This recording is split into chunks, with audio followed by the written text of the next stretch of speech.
Sabine Piel, Anna Potoki et Véronique Mignon pour aborder justement ce sujet de la lecture. Alors peut-être juste un petit mot du contexte, c'est que donc nous on est, pour ceux qui ne nous connaissent pas, Bookinou, on s'est donné comme mission de donner goût et accès à la lecture aux enfants. Pour ce faire, on a créé un boîtier de lecture, un compagnon de lecture qui lit les livres aux enfants. Et dans le cadre finalement de notre démarche, on a réalisé une étude d'impact qu'on a démarrée en début d'année 2023 grâce à la Banque des Territoires et avec l'accompagnement de Make Sense pour valider ce qu'on pouvait apporter nous aux enfants et aux enseignants qui utilisent Bookinou dans les classes. Donc on reviendra sur ce sujet, mais c'était important d'avoir également des éclairages d'experts sur le sujet pour apporter aussi d'autres choses et un regard différent sur ces sujets. Et donc j'ai présenté à chacune d'entre vous présenter pour qu'on puisse en savoir un petit peu plus. Je te donne la parole, Anna. Est-ce que tu veux bien nous dire un peu plus? Bonjour à tout le monde, je suis ravie d'être là ici, donc merci pour l'invitation. Avec plaisir. Donc je suis Anna Potoki, je suis docteur en psychologie cognitive et enseignante-chercheuse en sciences de l'éducation à l'université de Grenoble-Alpes. Et je travaille maintenant depuis un certain nombre d'années, depuis ma thèse et même un peu avant, sur les processus cognitifs engagés dans la lecture et plus particulièrement dans la compréhension des textes chez l'enfant, mais aussi chez des élèves plus âgés, adolescents ou jeunes adultes. Merci beaucoup, Anna. Véronique, je te passe la parole. Merci. Bonjour à tous, bonjour à toutes.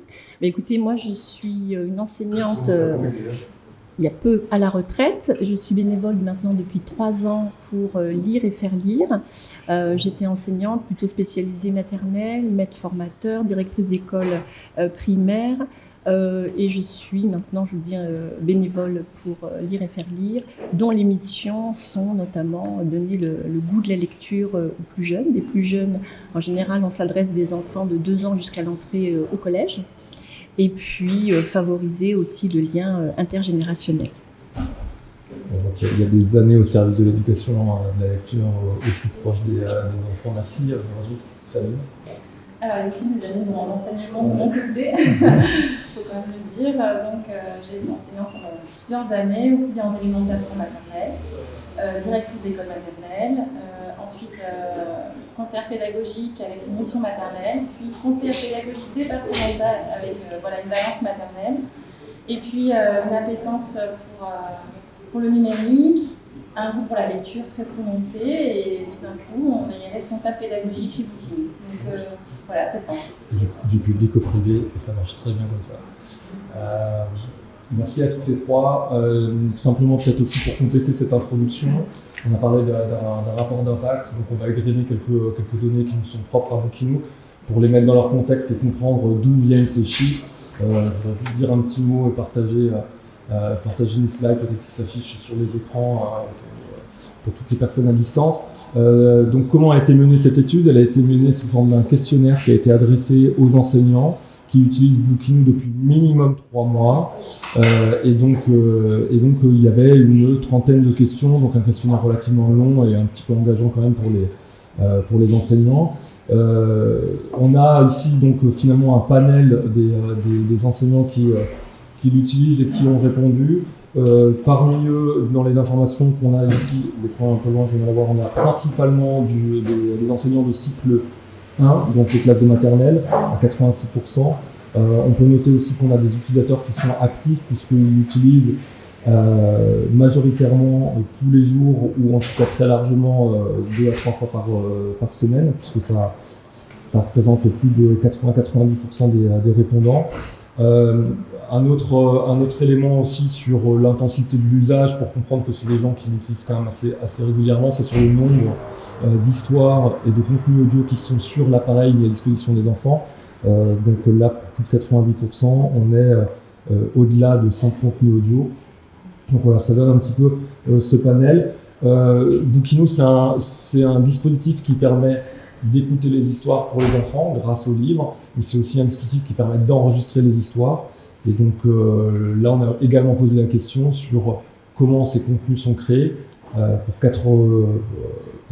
pour la plupart des enseignants répondants, ce sont eux-mêmes qui créent les histoires, mais on a aussi beaucoup de répondants, presque 20% d'entre eux, qui font participer les élèves, qui enregistrent et qui lisent à voix haute des livres pour les plus petits, et également les parents. Peut-être un dernier point, c'est sur le fait que sur la représentativité des quartiers dits REP, qui sont des quartiers qui sont peut-être plus fragiles, plus éloignés aussi parfois de la lecture, et donc qui sont représentés à hauteur de 23% parmi les répondants. Voilà, donc ça donne un peu une idée du panel sur les chiffres et les données qu'on va aborder tout à l'heure. Pour démarrer, on a envie de revenir à la base et de se poser la question qu'est-ce que ça veut dire lire. Je me tourne vers toi, du coup, Anna, pour comprendre finalement quels sont les enjeux pour un enfant dans son apprentissage de la lecture et quels sont les process qui se mettent en place d'un point de vue notamment cognitif. Je te passe le pointeur. Ok. Donc en fait, la lecture, qui est une compétence cruciale et importante pour à la fois la réussite scolaire d'un élève, mais aussi plus largement, on sait qu'il y a un lien entre le niveau de littératie, donc les compétences en lecture, et puis l'insertion professionnelle, sociale, familiale d'un individu. Et en fait, cette compétence qui est cruciale, eh bien, c'est aussi une compétence complexe. On l'a peut-être oublié, je vais y revenir parce que chez nous, j'entends bon lecteur, adulte, ça s'est automatisé, mais en fait, quand on lit, eh bien, il se passe tout un tas de processus sous-jacents qui nous permettent de lire et de comprendre ce qu'on lit. Alors classiquement, on dit que la lecture, c'est à minima deux grands types d'activités. Premièrement, la lecture, c'est ce qui vous permet, alors c'est un peu petit pour ceux qui sont dans la salle, mais d'essayer de décoder, de lire le petit exemple que j'ai mis ici. Alors je ne vais pas le lire à voix haute parce que ça va vous aider. Si vous essayez de lire ici, en fait, ce que j'ai fait, vous devez vous rendre compte que ce n'est pas impossible de comprendre cet énoncé. Alors, je vais le lire à voix haute, c'est Léo a 3 cubes, Sarah lui donne 5 cubes, combien Léo a-t-il de cubes maintenant? Certains d'entre vous ont pu accéder au sens de cet énoncé, mais en fait, j'ai gêné artificiellement dans cet exemple votre processus d'identification des mots écrits, qui chez vous, a priori, la plupart d'entre vous, sauf trouble, est un processus expert. Et effectivement, lire, c'est d'abord être capable d'identifier les mots qui sont écrits sur une page, par exemple, de manière fluente, c'est-à-dire correcte, rapide et automatique, sans que ça soit foutu, c'est-à-dire l'inverse de la situation dans laquelle je vous ai placé. Cette identification des mots écrits, c'est un préalable nécessaire à l'acte de lire, mais non suffisant. Autre exemple, ce petit énoncé-là, que je peux vous lire moi, même si c'est très petit de mon côté. L'étincelle voulait démontrer que le calcul n'avait rien à voir avec un individu sans souci et 2 marteaux solidaires. Ici, cet énoncé-là, je l'ai bien lu dans le sens, je l'ai très bien identifié. Pourtant, normalement, vous comme moi, si je l'enlève et que je vous dis de quoi ça parlait, on n'a pas été capable de le comprendre et d'en construire une représentation mentale qu'on dit cohérente. Donc l'identification des mots écrits, elle est nécessaire, mais elle est non suffisante et va se mettre en place ensuite tout un tas d'autres processus plutôt engagés dans la compréhension du langage et donc la construction d'une représentation mentale cohérente de la situation qui est décrite dans un énoncé. Derrière cette compréhension du langage, à nouveau, qui peut nous paraître en partie à nous évidente, eh bien, à nouveau, il y a différents processus et compétences de plus ou moins haut niveau engagés. Autre petit exemple, j'avais ajouté qu'en fait, ces 2 exemples-là vous permettent de comprendre les difficultés dans lesquelles certains faibles lecteurs peuvent se trouver. Et en fait, on peut distinguer différents profils de faibles lecteurs. Donc à gauche, on aurait plutôt le profil dit dyslexique ou faible décodeur, donc des élèves qui identifient mal les mots, donc du coup ont du mal à comprendre, mais ça ne vient pas d'une difficulté de compréhension en tant que telle, mais d'un coût trop important de l'identification des mots. Et de l'autre côté, pour le deuxième exemple sur l'étincelle, etc., là on a des enfants qui sont faibles compreneurs, qu'on détecte souvent moins bien dans les classes parce que, entre guillemets, ils lisent bien en termes de fluence, et donc souvent on détecte moins leurs difficultés, et qui, eux, donc, ont des problèmes spécifiques de compréhension, sans difficulté au niveau de l'identification des mots. Donc derrière cette compréhension, et puis aussi pour comprendre justement, qu'est-ce qui explique ces difficultés de compréhension observées chez certains élèves? Eh bien, certains travaux ont cherché à mettre en évidence les processus qui sont impliqués dans l'acte de comprendre. Là, à nouveau, pour schématiser, je vais partir d'un exemple de ce petit texte-là. Noémie ferma les yeux et serra les dents. Le wagon se mit à descendre à toute allure, enchaîna virage sur virage, remonta encore, dévala à nouveau les rails à une vitesse effrayante, avant de s'immobiliser enfin. Noémie, avec un soupir de soulagement, rejoignit sa maman qui lui dit « Eh bien ma chérie, ça n'a pas l'air d'aller, tu es toute pâle. » Comprendre ce texte, c'est à la fois appliquer des processus sur les informations qui sont explicitement présentes dans ce texte. Là, pareil, de manière schématique, mais classiquement, on distingue les processus liés au traitement des mots, donc tout ce qui est plutôt lexical, sur lequel va jouer pas mal le vocabulaire de l'enfant, par exemple, savoir ce qu'est un wagon. Pour pouvoir comprendre cette histoire, il faut déjà comprendre ce mot important dans l'histoire qu'est le mot wagon. Des traitements plutôt au niveau de la phrase, donc syntaxique, qui mettent en jeu donc des connaissances syntaxiques, morphologiques. Par exemple, comprendre qui est pâle dans l'histoire. Vous l'avez peut-être compris automatiquement, que c'était Noémie qui était toute pâle, mais en fait, derrière, ça nécessite un traitement des anaphores et qui fait partie aussi de la compréhension. Et puis enfin, comprendre cette histoire vraiment dans sa totalité, c'est aussi être capable de comprendre où est Noémie. Et de comprendre qu'a priori, elle n'est pas dans un TGV, si le mot wagon est plutôt associé au train. Comprendre qu'elle n'est pas dans un train classique, mais plutôt dans un grand 8. Ok, je pense. Tout le monde avait fait l'inférence, ouais. Donc, c'est ce processus de traitement des informations implicites dans le texte via la production d'inférences. Et on sait que c'est le processus qui fait généralement défaut chez beaucoup d'élèves qui ont des difficultés de compréhension. Même si chacun de ces processus-là, traitement des mots, traitement des phrases et puis traitement du texte dans sa globalité et donc inférence, peut potentiellement être déficitaire, c'est-à-dire qu'un faible niveau de vocabulaire va impacter aussi de fait la compréhension.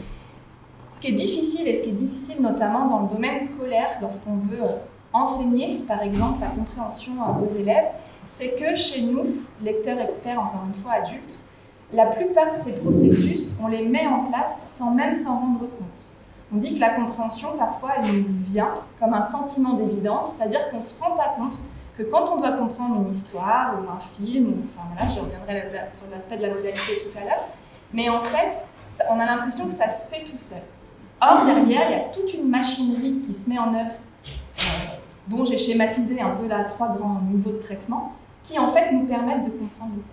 Et l'idée, c'est qu'il suffit d'un grain de sable dans cette machinerie pour qu'un caillou dans la chaussure, pour qu'au final, eh bien, tout le processus ne puisse pas se mettre en place. Et ça explique pourquoi certains élèves ne comprennent pas ce qu'ils lisent. C'est exactement enfin, ce que tu viens de dire, le fait de nous aider à comprendre la machinerie, comment est-ce que ça fonctionne finalement de l'intérieur. Ça permet aussi de se mettre à la place de tous ces enfants qui peuvent avoir des difficultés et à quel point leur vie au quotidien est plus compliquée pour un enfant pour qui ça paraît très naturel. Et donc du coup, la difficulté d'apprentissage, de suivre à l'école, sur toutes les matières, puis même dans la vie en fait de manière générale. Donc c'est vraiment quelque chose qui est la lecture, on parle de compétences, de sujets fondamentaux, c'est vraiment ça, parce que c'est discriminant dans le quotidien, tous les jours. À l'école et en dehors de l'école. Exactement. Tu es rentré sur le sujet de la compréhension pour nous en dire un petit peu plus sur ces mécanismes. On parle ici de lecture, donc on fait très vite le lien sur la compréhension écrite, notamment par les exemples que tu donnes. Mais on sait aussi qu'il y a différents, en tout cas nous d'extérieur, différents types de compréhension. Est-ce qu'il y a vraiment différents types de compréhension qui passent par la vue, le toucher, l'image, différents médias, la vidéo, etc. Est-ce que tu peux nous en dire un peu plus sur ce sujet-là? Ouais, ce point-là. Donc en fait, sur le est-ce que donc là j'ai présenté plutôt des exemples de compréhension effectivement de textes écrits parce que je vous présentais, même si je les ai lus aussi, mais en fait voilà, je présentais ces textes à l'écrit, mais en ce qui concerne les processus engagés dans la compréhension, on sait aujourd'hui, en tout cas ça fait consensus, que les processus qui sont engagés dans la compréhension du langage sont généraux, c'est-à-dire non spécifiques, une modalité de présentation de l'information. Concrètement, il y a différents travaux en psychologie, psycholinguistique qui ont regardé ça, qui ont proposé par exemple à des lecteurs, alors là on est chez l'adulte, d'accord, université, donc des étudiants à l'université, à qui on a proposé des histoires, donc c'était des récits narratifs, selon 3 modalités de présentation. À l'écrit, ils devaient les lire, à l'oral, ils entendaient des histoires, et de manière imagée sans texte, c'est-à-dire qu'on était sur des petites BD où il y a des images qui se succèdent, mais il n'y a pas du tout de langage, pas du tout de texte dans ces BD. Et puis, après la présentation de ces textes dans les 3 modalités, on leur a posé des questions de compréhension sur ces histoires. Ce qu'on observe, et ce que j'ai représenté à nouveau, ce n'est pas les vrais résultats de l'étude, mais pour vous le présenter schématiquement et simplement, c'est que j'ai présenté ici les performances fictives de 2 participants à cette étude, le sujet A et le sujet B. Et ce qu'on observe en fait, c'est que les performances dans une modalité sont égales aux performances dans une autre modalité, et la 3e modalité aussi pour un même sujet. C'est-à-dire que ceux qui sont bons pour comprendre l'écrit sont aussi bons pour comprendre l'oral, sont aussi bons pour comprendre des histoires imagées sans texte. Et à l'inverse, ceux qui sont faibles pour comprendre une histoire à l'écrit sont aussi faibles à l'oral, sont aussi faibles pour comprendre des images.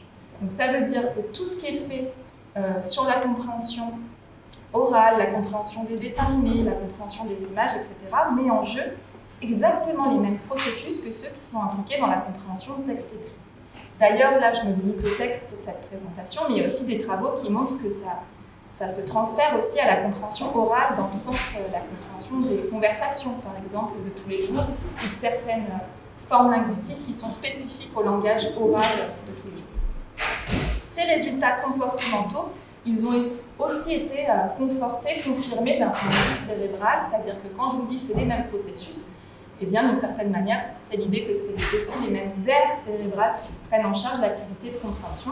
Alors là, le but, c'est pas que vous traitiez spécifiquement ces images, c'est tout IRM, mais en gros, ce que vous voyez, c'est qu'il n'y a pas de différence entre les 3 lignes, c'est-à-dire qu'on voit les mêmes activations que la compréhension soit imagée, écrite ou orale uniquement. Pourquoi c'est important d'avoir cette idée-là en tête? Ça veut dire que tout ce qui est fait, donc ça a été vu sur les utilisateurs Bookino qui sont principalement des enseignants maternels, mais aussi avec Véronique et Sabine ici qui ont été très impliquées au niveau de la maternelle, c'est qu'effectivement, on sait aujourd'hui que tout le travail qui est fait autour de la compréhension, que ce soit la compréhension des abords ou l'enseignement de stratégie de compréhension en maternelle, à l'oral, chez des élèves non lecteurs, eh bien, va être très utile et va impacter leur niveau de compréhension écrite ultérieure. C'est-à-dire qu'à l'inverse de l'identification des mots, quand on apprend à lire, donc en CP, on crée un nouveau processus qui n'existait pas auparavant. Et donc concrètement, tous les travaux, par exemple, de Stanislas Dehaene montrent qu'on crée de nouvelles aires cérébrales pour prendre en charge cette activité de lecture de mots. Pour la compréhension, il n'y a pas cette création. On va réutiliser les aires cérébrales, les processus qu'on mettait en œuvre pour la compréhension du langage oral, et simplement on va les appliquer à l'écrit et aux documents écrits qui nous sont proposés. Donc tout ce travail sur la compréhension orale en maternelle, il n'est vraiment pas vain, au contraire, beaucoup de travaux montrent qu'il prédit directement le niveau de compréhension écrite ultérieure. Et on sait aussi que plus on agit tôt, mieux c'est prévenir les difficultés. Donc vraiment, c'est un travail on sait bénéfique et qu'on encourage fortement à réaliser dès le plus jeune âge. Alors, merci Anna pour ces précisions. Je pense que c'est important qu'on ait effectivement ce qu'on s'est dit en préparant de ce moment, qu'on ait un socle commun de connaissances justement sur la technicité, sur la machinerie, comme tu disais, sur qu'est-ce que c'est lire, la compréhension orale ou écrite. Il y a forcément un point qui se fait avec ce qui se passe sur le terrain. Je me tourne aussi vers toi, du coup, Véronique, puisque tu nous as dit, tu as été enseignante, tu as été aujourd'hui bénévole pour lire et faire lire. Oui, donc c'est un sujet vraiment de lire des livres aux enfants. Et comment tu appréhendes ce sujet de la compréhension orale, écrite pour les enfants et comment on travaille? Alors tout à fait. Alors, moi, je dois dire que, en effet, ma longue carrière d'enseignante maternelle, près de 40 ans quand même, je me suis rendu compte qu'en effet, il y avait souvent l'incompréhension de la part des enfants, et en effet, avec un faible niveau de vocabulaire, au niveau du bagage lexical, syntaxique, au niveau des inférences, c'est-à-dire que les enfants n'arrivaient pas forcément à comprendre, même avec des textes, avec des illustrations ou avec des textes extrêmement simples, des pop-up, voilà. Chez Lire et Faire Lire, en fait, quand on devient bénévole, on a un temps de formation et ce temps de formation est vraiment important. Les enfants qui nous sont confiés à l'heure actuelle, on se rend compte qu'on essaye de développer chez eux déjà les compétences psychosociales. C'est-à-dire que réellement, moi quand je viens dans une école lire des livres, il y a des préalables. C'est-à-dire qu'on met les enfants maintenant en condition d'écoute. D'accord ? Donc dans ces conditions d'écoute, il y a habité un espace dédié. C'est-à-dire qu'à chaque fois qu'on vient dans une école, on demande à ce qu'il y ait un espace, un petit coin de la bibliothèque, un petit coin de la classe, quelque part, où les enfants soient bien, soient réellement bien assis. On voit bien les enfants, parfois, sont en surpoids, ont quelques difficultés, voilà, ne sont pas forcément tous bien dans leur peau, donc ils sont déjà extrêmement bien installés. On les met en situation d'écoute, de tolérance, de bienveillance, de respect les uns les autres. Moi, je sais que j'ai un petit canapé, une petite banquette qu'on prête au fur et à mesure. Ouais. Une fois que les enfants sont vraiment bien installés, on essaye de créer une ambiance propice à l'écoute. Et pour ce faire, il y a des protocoles. Alors, suivant les bénévoles, c'est différent. C'est-à-dire qu'on peut écouter une petite musique, on peut allumer une petite bougie ou un LED. On peut aussi dire une petite comptine ou une poésie. On répète une formulette ensemble. Et les enfants savent que c'est le moment où on va se concentrer sur la lecture. À partir de ce moment-là, le maître mot, et je rejoins complètement Anna, c'est l'explicitation. C'est-à-dire que quand j'arrive avec un album, évidemment l'album, la lecture a été préparée. En général, sur une séance de 30 à 45 minutes, moi je lis 2 albums. Et quand j'arrive avec cet album, je montre aux enfants l'écriture. Et le protocole est toujours le même, la couverture du livre, l'auteur, l'illustrateur, chez les plus grands, l'éditeur. Et puis, on commence à ouvrir, on peut regarder aussi la 4e de couverture, et on lit. Et pas à pas, on montre le texte, ou pas, ça dépend de la longueur du texte, et l'image est en permanence montrée. Alors moi, quand j'avais ma classe de petits, moyens, grands, on faisait de la lecture avec les CM2. Les CM2 venaient lire et les CM2, à la fin, lisaient, vous savez, à l'envers. Ils étaient très fiers de lire à l'envers des courts textes, donc ils étaient vraiment experts. Et c'est vrai que c'était quelque chose d'important. Les enfants, quand on lit un album chez Lire et Faire Lire, en fait, on regarde en même temps les enfants. Et on voit tout de suite dans leurs yeux s'ils comprennent ou pas. J'aurais quelques petites anecdotes amusantes, mais c'est vrai qu'on voit tout de suite si les enfants comprennent ou pas. Et donc, le maître mot, c'est l'explicitation. Alors, autre petite règle chez nous, c'est qu'on n'arrête pas la lecture comme ça. Vous savez, c'est comme si vous regardiez un film, et puis tout d'un coup, on fait arrêt sur image et on explique qui fait quoi, comment. Non. C'est-à-dire qu'on continue à lire, et puis à un moment donné, à la fin du livre, on leur dit, au fait, vous vous rappelez, qu'est-ce qui s'est passé là? Donc, la petite anecdote, c'est tout simplement un livre de Geoffrey de Pénard, La princesse, le chevalier et le dragon, et le chevalier arrive à un carrefour sur son fier destrier, et là je regarde les enfants, j'en vois qui sourient, j'en vois qui comprennent pas, qui froncent les sourcils, et à la fin je leur demande, ils m'ont dit bah oui, il est arrivé au magasin. Forcément. Vous voyez, donc on voit tout de suite, on essaye de comprendre, on voit aussi si les enfants font des inférences, et puis à la fin du livre, ce qu'on se dit toujours, c'est la répétition. Donc l'explicitation, ça c'est le maître mot, et puis la répétition, c'est-à-dire souvent, moi je leur dis, au fait, il y avait qui dans l'histoire, je m'en rappelle plus. Et ils me font un catalogue des personnages, avec les plus grands, un catalogue des actions, des verbes d'action, un catalogue des lieux, et puis ça y est, on a la trame narrative. Et à partir de ça, ils mettent en réseau, et parfois quand on revient, on se rend compte que « Ah ben ça, tu nous l'as déjà raconté ». Alors non, je ne l'ai pas tout à fait raconté. Vous savez, si on prend par exemple Roule-Galette, on a Petit Prince pain d'épices, on a Croque-en-bouille. Ah oui, mais ça se finit pas pareil, voilà. Et on commence à mettre du réseau. Donc après, c'est la mémorisation pour comprendre aussi, à Lire et Faire Lire. On met en mémoire, on crée un bagage, des référents, et puis ça permet aux enfants d'obtenir beaucoup de vocabulaire et d'avoir une première culture littéraire. Voilà. Nous, c'est ce qu'on fait principalement à Lire et Faire Lire pour avoir un magasin, en tout cas, des livres à profusion. Et quand je reviens d'une année sur l'autre, parfois les enfants me disent « Ah, tu te rappelles, tu nous l'as déjà raconté cette histoire-là. Ou alors, c'est la même dame. L'autre fois, ils m'ont dit ça. Ils m'ont dit, Émilie Vast, Malika Doré, on reconnaît le style dans les dessins, même le style dans l'écriture, et ils me disent, ah mais ça on la connaît, on connaît Jeanne HB. On a eu une exposition il n'y a pas longtemps à Reims, et ils reconnaissent, des tout petits. Donc là, c'est formidable. À partir de ce moment-là, on a tout gagné. Ils sont rentrés dedans. C'est vraiment une expression que j'avais notée quand on s'était parlé en amont, cette première culture littéraire qui est assez, pour des enfants dès l'âge de 3 ans, et donc ça se construit déjà très jeune. On sent aussi l'importance de l'objet du livre en tant que tel. Il y a des compréhensions qui sont multiples, Anna l'a souligné tout à l'heure. Effectivement, nous, on est focalisé un petit peu sur le livre qui est notre sujet, qui a peut-être, ça semble avoir une importance particulière pour les plus petits, notamment. Tout à fait. L'objet livre est extrêmement important. Chez les petits, à l'IFR Lire, on lit depuis la crèche jusqu'au collège. On lit aussi dans des structures médicales.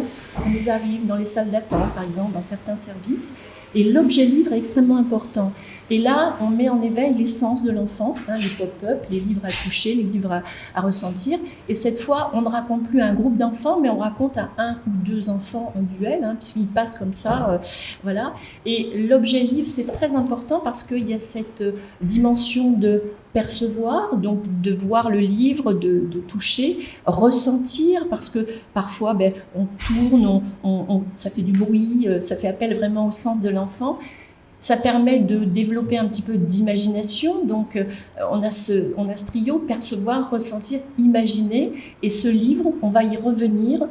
On peut le reprendre, on peut le retrouver. D'ailleurs, on a peut-être tous et toutes un livre de notre enfance auquel on est attaché. On se dit, tiens, un conte, une histoire qu'on nous a racontée, et un livre qu'on retrouve d'une collection. Moi, les enfants me disent parfois, c'est une lecture feuilleton, c'est un feuilleton. Et oui, c'est un livre, mais c'est comme un feuilleton.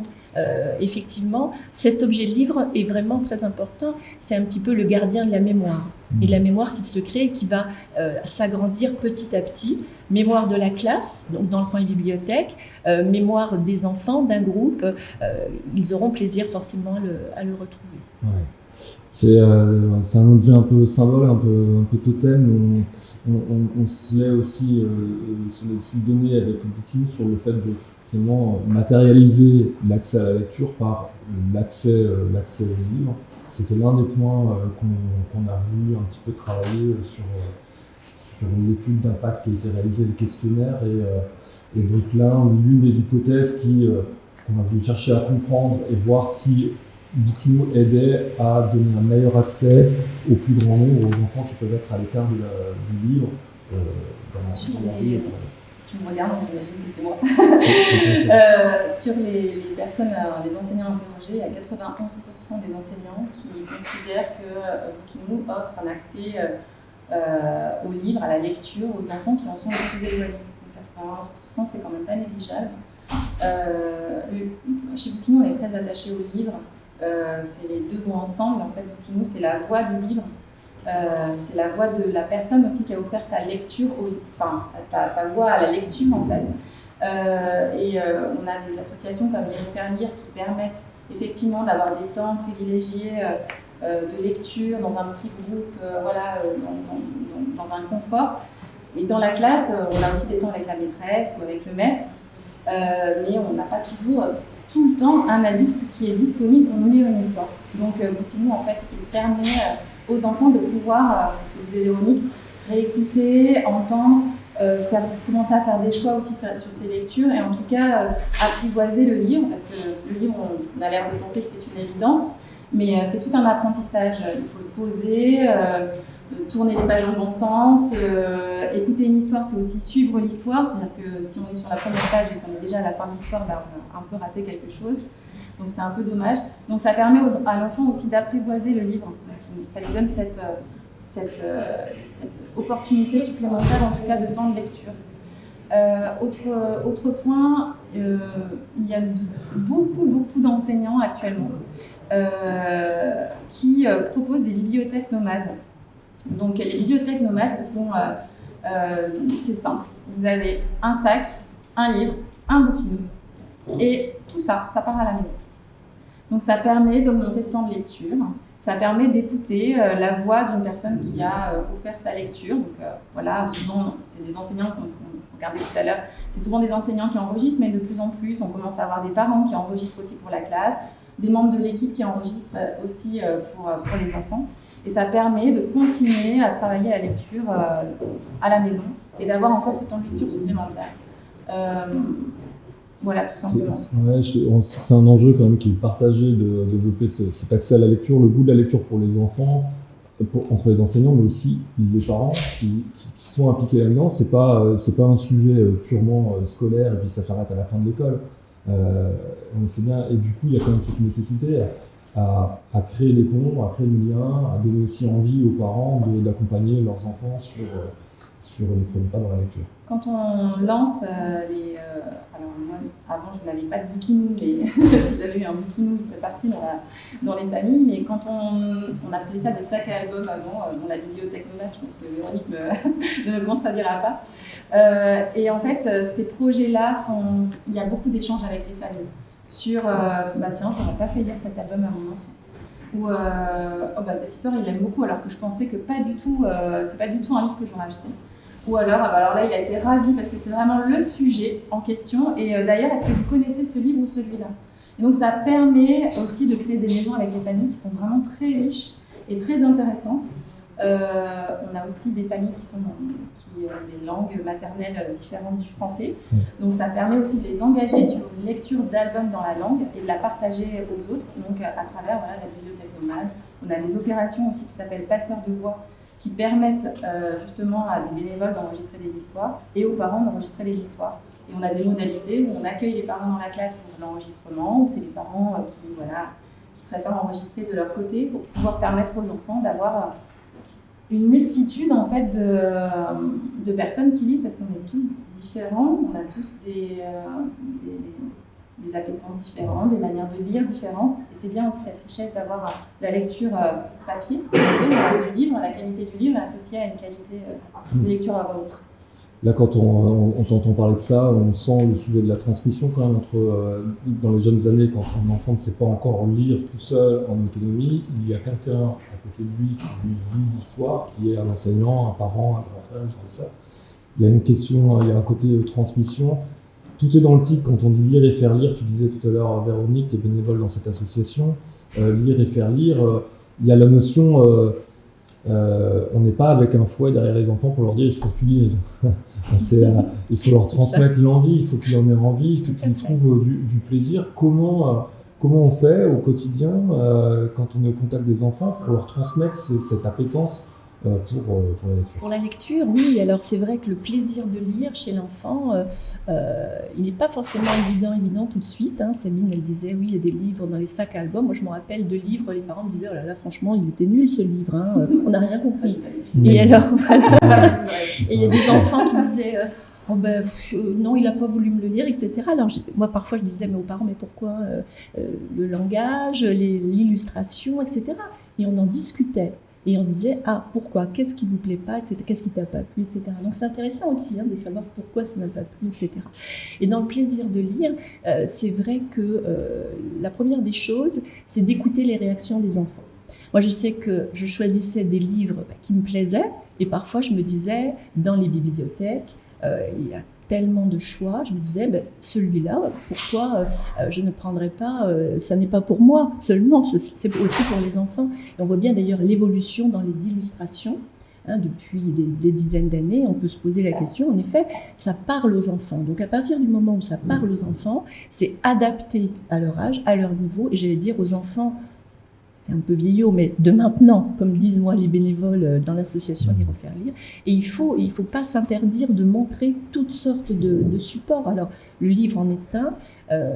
On peut aussi proposer, vous savez, moi je lis dans une école, milieu un petit peu loin de la lecture, l'école élémentaire à Épernay, la Crayère, où il y a, donc je lis dans 2 CP et 2 CE1. Il ne faut pas s'interdire notamment, vous savez, les kamishibai, c'est-à-dire ces fameuses images que l'on passe dans un petit théâtre, une bouteille, et là, ça accroche les enfants. Alors on accroche par différentes techniques, on donne envie, on essaye de motiver, on éveille en fait la curiosité de l'enfant. Et une fois que l'enfant est curieux, on ménage le suspense, on théâtralise beaucoup. On parlait tout à l'heure de la prosodie de la langue, c'est vrai, il faut absolument mettre l'enfant dans le bain et qu'il vienne avec nous.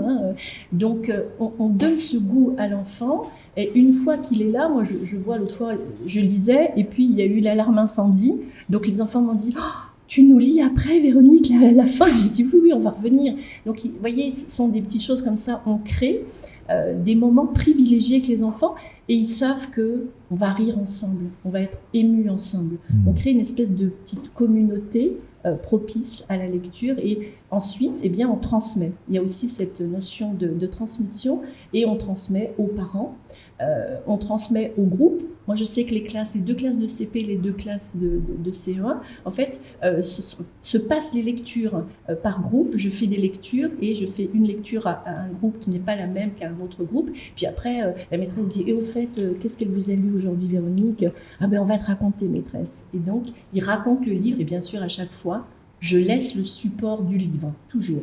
Je laisse le support de livre, et puis je crée aussi une petite feuille pour les parents et pour la maîtresse avec toutes les couvertures de livres, et à côté une case pour que les enfants puissent réagir en dessinant, en écrivant un mot, une impression, un personnage, quelque chose, ils en retiennent quelque chose. Donc voilà, le goût de la lecture, c'est principalement là-dessus, sur la transmission, et sur, on a envie d'être passeur, nous aussi, de donner envie après de continuer.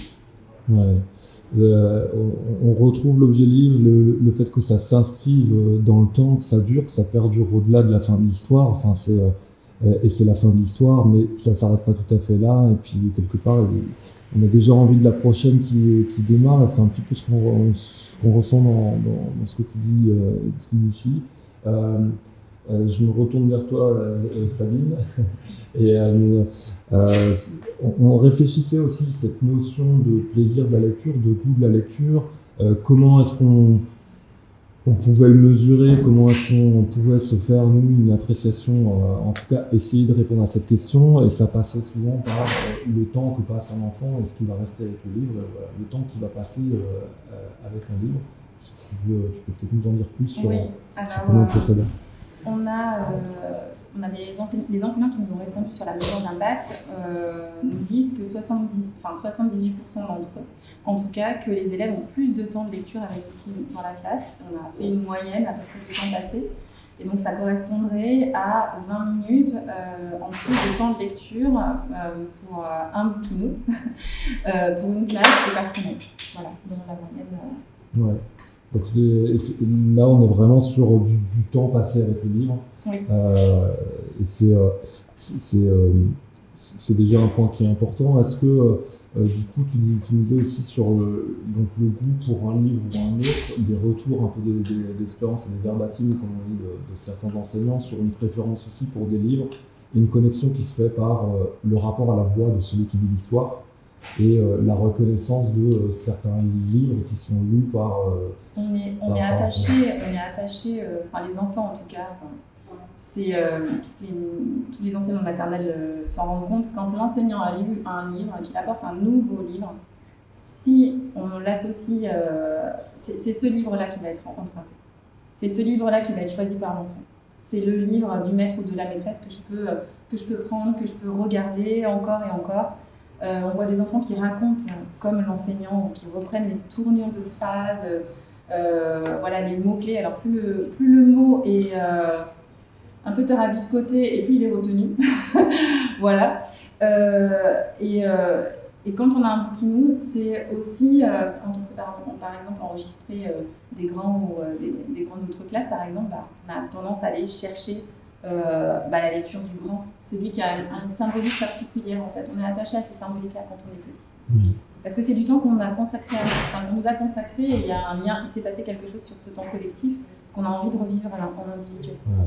On sent, il y a le contexte de lecture. Véronique disait, il faut créer un cadre qui soit propice pour que l'enfant y trouve du plaisir, soit aussi favorise sa compréhension.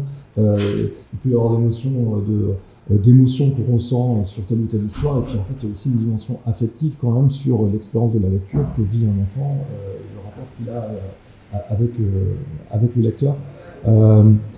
ces choses-là, cette notion même de goût, de plaisir, de la lecture, c'est pas des choses qui sont forcément évidentes à appréhender. Pour toi, Anna, pour la recherche et une approche plus scientifique de la chose, là on parle beaucoup d'affect. Est-ce que ce sujet-là, de mesurer le goût, le plaisir, c'est des choses qui existent et est-ce que ça se mesure? Est-ce que c'est Oui, alors il y a plein de choses, si je peux me permettre de refaire par rapport à des choses qui ont été dites permets-toi, t'as raison. En fait, je voulais juste redire et pour appuyer en fait ce qui a été dit par rapport aux lectures offertes, aux lectures partagées, et voilà, tous les temps de lecture en fait que peut avoir un enfant dans sa prime enfance, on sait que c'est un prédicteur majeur de sa réussite ultérieure en lecture. C'est-à-dire qu'il y a un facteur qu'on appelle l'exposition à l'écrit. Plus un enfant est exposé à l'écrit, il connaît des choses de type où est-ce qu'il y a des mots sur une table, enfin, voilà, des conventions liées à l'écrit, c'est quoi des mots, voilà. Mais jusqu'à aussi, à force de répétition d'histoire, eh bien, il va en déduire les structures, par exemple d'un récit, c'est à peu près toujours la même chose, etc.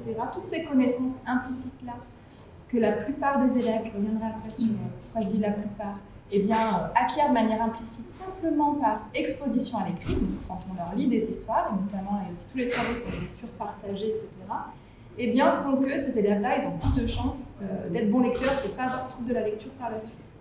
Et généralement, c'est des variables qu'on évalue, l'exposition à l'écrit, par le nombre de livres à la maison, le temps que les parents passent à lire la fameuse histoire du soir, etc., à leurs enfants. On sait que cet aspect-là, il peut être très lié au milieu socio-culturel, aux habitudes culturelles par rapport à la pratique de l'écrit dans les familles. Donc c'est très bien d'avoir soit des associations, soit des outils ou des supports en classe pour que, on sait que c'est un des facteurs où il y a beaucoup de différences en fonction des milieux, que ces différences, on sait aussi qu'en France, ne diminuent pas avec le temps, voire au contraire. Et donc du coup, c'est très important que l'école et qu'il y ait des associations ou des choses, en tout cas, pour pouvoir permettre cette exposition à l'écrit chez les enfants qui n'auraient pas à la maison, typiquement. Ensuite, sur la motivation. Alors, sur la motivation, en fait, alors oui, ça peut être sur les comportements d'approche vers un phénomène, donc le temps passé à aller lire un livre ou le temps passé sur un livre, etc. En psychologie, il y a principalement des échelles, donc des échelles de motivation, d'attitude envers la lecture, est-ce qu'on trouve ça, ou d'émotions, positives ou pas, par rapport à la lecture. Ensuite, par rapport à la motivation, alors c'est vrai que c'est une variable. Pour s'engager justement dans une activité, il faut une motivation. Qu'en général, pour la plupart, à nouveau, on va dire 90% des enfants, il y a un cercle vertueux, ils sont motivés à lire, en plus ça se passe bien, c'est génial, ils ont une émotion, etc. Donc, ils sont encore plus motivés pour la fois suivante. Et du coup, c'est un cercle, une boucle vertueuse. Et puis, il y a quand même une réalité que je voudrais rappeler sur, en fait, cette boucle vertueuse, elle ne se met pas forcément en place simplement par magie, entre guillemets, chez tous les élèves. Et si je reprends mes exemples du début, imaginez que dès qu'on vous lit une histoire, par exemple, c'est du même ordre que l'étincelle qui voulait démontrer que... voilà. Du coup, même si vous êtes hyper motivé au départ, si chaque fois que vous lisez, chaque fois que votre expérience, soit de lecture, soit de quand on vous lit une histoire, c'est ça, du coup, cette motivation, vous la perdez au fur et à mesure des expériences plutôt négatives avec elle. Donc en fait, il est aussi important pour certains élèves, pour éviter que pour le coup un cercle vicieux se mette en place pour eux et que un travail spécifique, pour qu'ils puissent. Quand je dis un travail spécifique, c'est là du coup un travail pédagogique ou prise en charge même. Au-delà du pédagogique, c'est en raison d'un trouble typiquement, pour qu'on puisse retrouver ce plaisir de la lecture. Parce que chez certains, du fait de difficultés, ils ne touchent pas du doigt, ça peut être super, ça peut être plaisant. Et donc, ils ne peuvent pas mettre en place cette boucle vertueuse. Oui, alors pour appuyer juste ce qu'Anna vient de dire à l'instant, c'est vrai que notamment dans l'école où je lis avec des enfants qui sont loin de la lecture, il y a des enfants qui viennent d'autres pays dont les parents ne parlent absolument pas la langue. Et la dernière fois que j'ai lu, c'est la maîtresse du réseau d'aide qui est venue me voir à la pause en me disant « Écoute Véronique, moi j'ai environ 30-35 enfants que je vois à la semaine. Est-ce que tu n'aurais pas des bouquinos à nous donner ?» Et j'ai dit « Mais bien sûr, au contraire, pour pouvoir justement essayer de mettre, j'allais dire, le pied à l'étrier et de donner cette béquille, enfin cette aide supplémentaire. » Tout à fait. On a une pratique aussi dans les écoles, un travail avec les élèves de cycle 3, souvent, qui sont en difficulté de lecture. En fait, ces élèves vont pouvoir offrir leur lecture aux plus petits. Donc, ça leur permet de travailler vraiment la lecture, la compréhension du texte, la fluence dans le texte, etc. Mais il y a une intention derrière, c'est-à-dire que je vais lire, on me fait confiance, et j'ai toutes les ressources nécessaires, en tout cas, on va faire en sorte que je vais avoir toutes les ressources nécessaires pour pouvoir le faire. Donc, ça va prendre du temps, effectivement, on a vraiment un gros travail pédagogique à faire. Mais en tout cas, ce travail de lecture est vraiment favorisé. Les grands enregistrent sur nous et ensuite les petits arrivent, les histoires arrivent dans les classes de plus petits. La motivation aussi, pour revenir à tout ça, c'est aussi pouvoir choisir sa lecture. Et avec Bookinou, c'est un usage très simple. Les gens badge, voilà, un des mots que les enfants adorent, on badge la gommette et ça fonctionne. Et ça permet aux enfants de choisir leur lecture et leur temps de lecture autant de fois qu'ils le souhaitent. Donc ça, c'est vraiment important. Et ce besoin d'autonomie, il est important parce que il y a des moments où, oui, je vais être disponible, mais on sait que quand on a un grand groupe dans la classe, c'est compliqué d'avoir l'attention de tout le monde. Et là, je peux avoir une attention un petit peu qui m'est propre. Il y a autre chose aussi qui se passe dans la motivation, donc on a l'autonomie, et on a aussi les interactions qui peuvent se passer avec les autres. Donc on a les interactions qui peuvent se passer avec les autres. Souvent on met des casques parce que voilà, il y a la classe, il y a du bruit, etc. Et chaque enfant écoute son histoire. Mais on a aussi des temps où, par exemple, on peut mettre le Bookinou avec 2, 3 enfants. Ils écoutent la même histoire, ils partagent l'histoire, ils rient un peu au même moment. Et c'est super d'être une petite souris enseignante et d'observer tout ce qui se passe, de voir si au moment où l'histoire, il va se passer quelque chose, il y a une réaction, une anticipation des enfants, et donc il y a une compréhension qui se met en place. Et donc tous ces temps d'observation, ils sont vraiment très très riches. Et il se passe beaucoup de choses. Donc c'est vivre avec un bénévole qui vient lire une histoire, c'est vivre l'histoire avec la maîtresse ou le maître, c'est vivre l'histoire avec le Bookinou pour moi, et c'est vivre l'histoire avec les copains. Parce que c'est l'idée de partage en fait, et de partager sa lecture. Donc ce besoin d'autonomie et de ce qu'on appelle la proximité sociale, en fait c'est essentiel pour engager les enfants dans la lecture.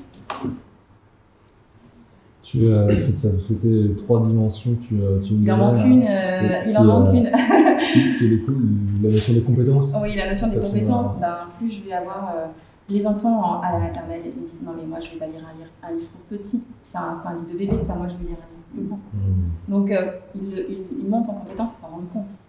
Donc je vais pas, voilà, ça c'est pas pour moi ce livre-là, je vais lire un livre de grand. D'ailleurs des fois ils lisent des livres de grand. Bon, le problème c'est la durée de l'attention dans le livre de grand parce qu'on est plus perdu. Mais en tout cas il y a ce désir de pouvoir être de plus en plus lecteur. Il y a aussi une chose importante à dire dans tout ce travail avec les grands qui lisent, les personnes qui lisent, c'est tout le projet lecteur qui se met en place. Ça donne un but aux enfants. C'est-à-dire que moi, quand je serai plus grand, je vais lire comme un tel, ou je vais pouvoir aller lire chez les petits.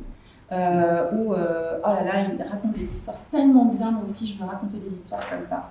Ou alors moi je veux lire cette histoire parce que jamais on lit cette histoire et moi ça m'agace. Il y a plein d'anecdotes comme ça. Et il y a une anecdote que j'aime beaucoup, parce que souvent on fait lire des histoires aux grands pour les petits, donc c'est les grands qui choisissent l'histoire qui pensent être appropriée aux petits, mais on ne demande jamais aux petits, enfin si on demande, je sais qu'il y a des écoles qui le font, on ne demande jamais aux petits, qu'est-ce que vous aimeriez qu'on vous lise des histoires ? Quelle serait l'histoire que vous aimeriez que les grands vous enregistrent ? Et en fait on a des écoles qui font ça, donc ils demandent aux petits, et donc ils ont une petite caisse, qui part direction cycle 2, cycle 3, et avec une demande d'enregistrement d'histoire. Donc là, on est vraiment sur, j'ai envie de dire, la boucle est bouclée. On a investi la lecture. C'est redescendant. On parle de goût de la lecture, tu m'as repris tout à l'heure, finalement, en parlant plutôt de motivation quand on a une approche scientifique de la chose. La question qui me titille derrière, c'est comment est-ce que nous, on a posé des questions à des enseignants qui sont sur le terrain. On sait, et on se l'est dit entre nous, qu'il y a toujours des limites à ça quand on fonctionne avec un protocole de questionnaire, puisqu'il y a un biais chez les répondants qui sont soit très très investis, soit très très réfractaires, mais on a souvent du coup ce biais qui peut arriver. Quand on travaille dans la recherche, comment tu peux nous donner des exemples de comment est-ce qu'on fonctionne pour mesurer la motivation chez un panel? Alors, mesurer la motivation ou regarder ce que vous avez essayé de faire d'études d'impact, quel impact a en vous basant sur les questionnaires. Donc, spécifiquement sur la motivation? Oui, oui, mais même plus largement, effectivement, si tu veux commenter. En fait, sur la motivation, comme je le disais, donc, il y a différentes techniques qui peuvent être... donc après, voilà, il faut réfléchir à la meilleure mesure pour rendre compte d'un construit psychologique comme la motivation. Donc classiquement, c'est beaucoup des échelles typiques que les élèves remplissent. Et donc souvent, ce n'est pas de la motivation générale, c'est de la motivation à lire. Donc c'est des affirmations, ils doivent dire s'ils sont plus ou moins d'accord. Des échelles, c'est ça. L'élève doit dire s'il est plus ou moins d'accord avec un certain nombre d'affirmations le concernant lui. On sait que très vite, il y a des lecteurs, je parlais des lecteurs en difficulté, qui décrochent, c'est-à-dire que très vite, il y a des élèves pour lesquels ce type d'échelle, par exemple, montre une baisse d'intérêt pour la lecture, une baisse de motivation, des attitudes plus négatives par rapport à la lecture, c'est-à-dire que, de fait, probablement d'expériences négatives avec cette activité-là. Ensuite, il y a aussi d'autres techniques qu'on peut trouver, alors ça dépend un peu, ça a été évoqué sur le temps de...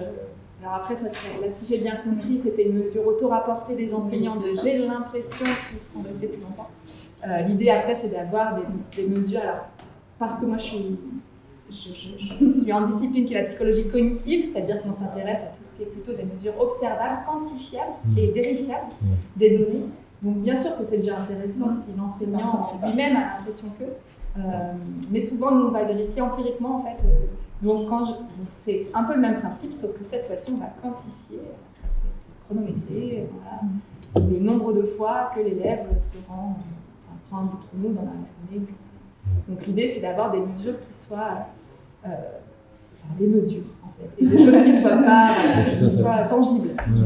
Tangibles. Déclarative et pas subjective. Oui, c'est intéressant toutes ces mesures subjectives, mais c'est vrai qu'elles, en fait, ça peut se compléter, mais il ne faudrait pas faire dire à des mesures subjectives des choses qui ne le sont pas, et inversement, quand on fait certaines mesures plus objectives, on n'a pas forcément le sentiment subjectif, par exemple, de l'enseignant. Donc c'est bien de coupler les deux. Ok. C'est sur des enfants qui sont comme ça dans leurs jeunes années, ça passe forcément aussi par de la présence in situ et de l'observation. Donc, quand on parle de mesures, c'est aussi des protocoles qui sont beaucoup plus, qui demandent beaucoup d'énergie, de temps. Ils sont beaucoup plus lourds. Et puis après, l'idée aussi, c'est de voir. Alors classiquement, dans la recherche, ce qu'on fait, c'est que lorsque l'on veut dire qu'une pratique elle est particulièrement bénéfique, c'est comme en médecine, il faut vérifier ce particulièrement bénéfique par rapport à minima, par rapport à rien. Par rapport à un placebo. Et donc, en éducation, c'est ce qu'on fait. Quand on veut dire qu'un outil, votre outil, par exemple Bookinou, permet d'augmenter la motivation à lire, de faire que les élèves ont plus de temps de lecture, de faire qu'ils comprennent mieux, de faire en sorte qu'ils développent plus leur vocabulaire, etc. Et bien en fait, on mène des études qu'on appelle des essais randomisés contrôlés, qui sont du même type que ceux qui sont menés dans le domaine médical, avec des classes dans lesquelles il y a un bouquinou, par exemple, et puis des classes à minima dans lesquelles on vous contrôle, donc à minima il n'y a pas de bouquinou, ou alors il n'y a pas un bouquinou mais il y a autre chose, et donc là tous discutent sur ce autre chose, est-ce que c'est une autre conteuse, est-ce que c'est les mêmes livres sans la conteuse, enfin tout ça est à définir. Et puis on compare sur les mesures sur lesquelles on fait l'hypothèse qu'il y aura un effet de bouquinou, avant-après, on compare nos deux groupes de classe, nos deux cohortes de classe, pour permettre de conclure en fait, et d'affirmer qu'effectivement l'utilisation du bouquinou en classe a des effets bénéfiques. C'est important ce point parce qu'on sait que c'est pas. On a démarré ce moment-là qu'on passe ensemble par l'étude d'impact qui a été réalisée aujourd'hui avec le protocole qu'on a décrit. On sait que c'est pas l'arrivée, mais que c'est une étape qui est franchie. Donc on en parle aussi, on a la volonté d'en parler quand même avec l'unité sur des chiffres qui sont donnés, des retours des enseignants, qui nous encouragent, nous font penser qu'on est sur la bonne voie parce que déjà l'appareil en tant que tel est utilisé dans la classe. Donc déjà, c'est que l'enseignant il trouve une satisfaction, il trouve un intérêt pour l'enfant sur ce sujet de la lecture, que ça lui donne à l'enfant plus de temps passé avec un livre, de l'exposition à l'écrit. Tu disais tout à l'heure que ça, c'est des choses qui ont été quand même prouvées sur à quel point c'est bénéfique pour toute la suite des apprentissages d'un enfant, pour la compréhension orale, etc. Donc ça, c'est vraiment des points de satisfaction pour nous qui sont... Ils font partie, en fait, ça renvoie aussi à tous les travaux, par exemple, en ergonomie, des logiciels ou des outils. C'est-à-dire que la partie que vous avez faite, qui va déterminer l'usage d'un outil quel qu'il soit, donc prenons Bookinou, c'est son acceptabilité, donc à quel point pour les enseignants, ce que tu dis, hein, c'est-à-dire voilà, je l'utilise parce qu'en fait c'est acceptable, c'est utilisable, c'est pratique. Et puis il y a un autre aspect, il y a un troisième aspect, donc acceptabilité, utilisabilité, et puis l'utilité. Et l'utilité, c'est plutôt l'aspect qu'on va quantifier, que effectivement c'est utile, mais que déjà le sentiment d'utilité de l'enseignant et un sentiment d'utilité, ça prédit aussi son usage. C'est-à-dire que déjà lui-même, c'est un peu ce que vous avez mesuré finalement. Il a l'impression, lui, que c'est utile. Et ça, on sait que c'est un... On a aussi des usages, quand on parle de la lecture et la conteuse qui est utilisée pour écouter un texte enregistré, mais on a aussi des usages qui, les enseignants s'en emparent pour développer des usages autour de la lecture et de la compréhension. Donc ils fabriquent des jeux, ils fabriquent des plateaux pour raconter des histoires, pour réinvestir, permettre aux enfants de raconter. Ils fabriquent aussi des supports pour mémoriser le vocabulaire, on parlait du vocabulaire au début, et c'est assez essentiel. Donc en fait, au départ, on a une conteuse, et puis peut-être qu'il y a l'énergie, en tout cas quelque chose qui se passe dans la classe. Ça nous motive à, encore une motivation, ça motive à proposer encore d'autres activités qui sont peut-être un peu décrochées du livre, mais en tout cas qui vont nourrir la lecture et la compréhension. Et en tout cas, les enseignants la développent de plus en plus. On a quand même 28% d'enseignants qui font des activités juste sur le vocabulaire, par exemple. En fait, c'est important. Souvent, on dit un outil n'est pas efficace en tant que tel. C'est pas parce que j'ai un Bookinou dans ma classe que, hop, comme par magie, il diffuse les bonnes ondes qui font que les élèves progressent. Ou que, en fait, cette question de l'usage, elle est centrale. C'est qu'en fait, l'outil, l'efficacité de l'outil dépend de l'usage qui en est fait. Et ça, c'est très intéressant à regarder, en fait. Quels sont les usages qui sont liés à quels effets, sur quoi, etc. Donc oui, l'outil en tant que tel n'est pas magique. Et puis, c'est les usages qui en sont faits. Et parfois, ça permet d'inventer, de développer de nouveaux usages sur des choses que les enseignants ne faisaient pas forcément avant, système de vocabulaire spécifique. On sait bien que les enseignants, quand on leur donne un outil et qu'il y a du potentiel dans cet outil, ils vont aller le développer. Je vois Véronique qui hoche la tête. On sait très bien faire ce genre de choses. Et en tout cas, chez Bookinou, on facilite aussi ça, ce développement d'usage. On propose des usages, des activités clés en main pour lancer justement les enseignants dans ces usages et que les enfants puissent apprendre et réussir, se sentir bien dans la lecture de plus en plus. Je pense que c'est une bonne manière en tout cas de conclure parce que quand on a lancé cette étude, on s'est dit qu'on lançait de manière collaborative parce qu'on avait besoin des retours d'enseignants. On avait promis à ce moment-là qu'on ferait un retour sur les résultats en fait, d'une restitution finalement de cette étude qui a été faite. Donc on a égrené certains points là, au fil de la discussion, mettre tout ça en ligne pour que les personnes qui sont intéressées puissent le consulter à tête reposée. Mais ce que tu as dit Anna sur c'est pas Bookinou qui a de l'impact, c'est l'enseignant qui a de l'impact par son usage. C'est fondamental parce que voilà, nous on met à disposition un outil, mais finalement sans l'enseignant il n'est rien. On parle de l'enseignant parce que là on s'est vraiment intéressé à un usage qui se fait dans la classe, mais c'est également les parents, ça peut être un autre membre de la famille dans un contexte plus familial, et ça c'est quand même essentiel. C'est pas l'impact de Bookinou, c'est l'impact de ceux qui s'en servent. Sur un salon en maternelle il n'y a pas très longtemps, on m'a dit que on m'a défini en disant que j'étais une facilitatrice Bookinou. Et je trouve que ça correspond bien à ce qu'on est, en tout cas pour les enseignants, on facilite les usages, on facilite les pratiques, pour pouvoir leur permettre de faire réussir leurs élèves. J'ai aucune idée de l'heure qu'il est, et du Moi coup, non je plus. sais pas si on a dépassé le temps quand c'était 15h10. merci, Ouais, Anna. voilà, on voulait garder, on a commencé un petit peu en retard, on a presque respecté le timing. Je sais pas, Léa, si on avait des questions, des choses qui étaient apparues pas forcément. C'était pas plus mal si on a dépassé, qu'il y a des contraintes de train par la suite. Dans tous les cas, on laissera tous les éléments en ligne. Et on sait, on a fait ce premier point d'étape, on sait un petit peu les prochaines qui nous attendent. Anna, tu nous as mis un peu sur la piste, donc sur des travaux qu'on peut continuer à mener pour aller un peu plus loin dans cette démarche d'impact, qui sera toujours nourrie aussi par ce qui se passe sur le terrain. Et grâce à toi, des personnes comme toi, Véronique, qui nous aident beaucoup dans les retours, les remontées. Donc merci encore à toutes les trois d'avoir prêté à ce jeu de la table ronde et des échanges, et c'était très constructif. Donc on s'arrête là pour aujourd'hui, mais tout continue. Et en avant pour j'allais dire en avant les histoires, mais je crois que les prises, celle-ci. Oui, celle-là, elle est prise. Celle-là, elle est prise. On va pas conclure là-dessus, mais Non. voilà. Merci en tout cas à toutes les trois. Merci. On est